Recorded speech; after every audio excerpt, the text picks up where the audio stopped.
उत्तर प्रदेश नगर निकाय चुनाव में आखिर किसकी जीत होगी, ये सबसे बड़ा सवाल है। क्योंकि उत्तर प्रदेश की सत्ता में मुख्यमंत्री योगी आदित्यनाथ के नाम की हुंकार सुनने को मिल रही है, तो दूसरी तरफ अखिलेश यादव के साथ चाचा शिवपाल सिंह यादव वापिस आ गए। तो वहीं देखा जाए, मायावती ने भी जमीनी स्तर पर अपनी पार्टी को मजबूत करने के लिए 17 में से 11 मुस्लिम उम्मीदवारों को उतारा था।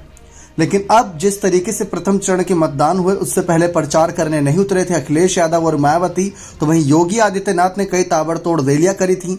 योगी आदित्यनाथ कहीं ना कहीं रैलियां करने का रिकॉर्ड भी अपने नाम बना सकते हैं जब तक ये प्रचार खत्म होगा, दूसरे चरण के मतदान का भी। लेकिन इन सब के बीच सवाल यहाँ पर कहीं ना कहीं जवाब पहले ही जनता को पता चल रहा है और शायद पार्टियों को भी पता चल चुका है कि जवाब क्या होगा, और जवाब शायद बीजेपी के पक्ष में होगा। इसके पीछे की वजह यह है कि मायावती और अखिलेश यादव नगर निकाय चुनाव के यहां पर वोटिंग होनी है दूसरे चरण के मतदान की, और प्रचार अभी चल रहा है। लेकिन इस बीच वो कर्नाटक में जाकर अपनी रैलियां कर रहे हैं। वैसे तो सीएम योगी आदित्यनाथ भी कर्नाटक में गए, लेकिन बहुत कम समय के लिए। लेकिन कर्नाटक में बीजेपी की पकड़ थोड़ी बहुत मजबूत है।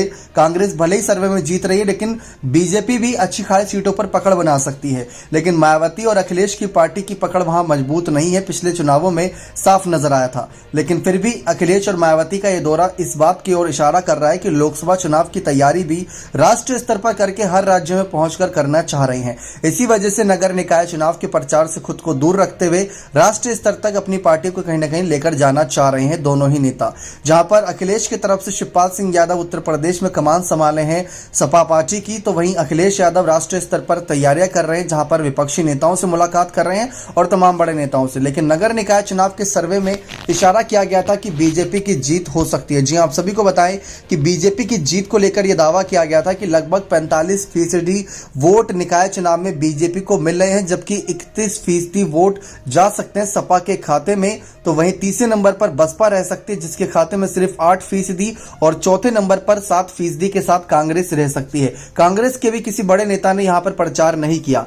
11 मई को दूसरे चरण का मतदान होगा, 13 मई को नतीजे सामने आएंगे। लेकिन जिस तरीके से कहा जा रहा है कि बीजेपी इस बार रण में अकेले ही लड़ रही है और दूसरी तरफ से मायावती और अखिलेश यादव नहीं उतरे इतना प्रचार करने के लिए, तो वहां पर से कई सवाल खड़े हुए हैं। जितना प्रचार अखिलेश यादव ने मैनपुरी उपचुनाव के वक्त किया था, उसका अभी तक देखा जाए कुछ भी % यहां पर चुनाव प्रचार नजर नहीं आया। लेकिन जिस तरीके से उम्मीद यहां बीजेपी की जीत की लगाई जा रही है, आपको क्या लगता है कि क्या बीजेपी के नाम का डंका नगर निकाय चुनाव में बजेगा या फिर यहां पर पासा पलटता नजर आएगा? क्योंकि बसपा ने 11 मुस्लिम कैंडिडेट उतारे और सपा को अपने एमवाई फैक्टर पर भरोसा है, और साथ ही साथ दलित फैक्टर को जोड़ने के लिए चंद्रशेखर आजाद को अपने साथ अखिलेश यादव लाए हैं। अपनी राय कमेंट सेक्शन में जोड़ दीजिएगा। बहुत बहुत धन्यवाद।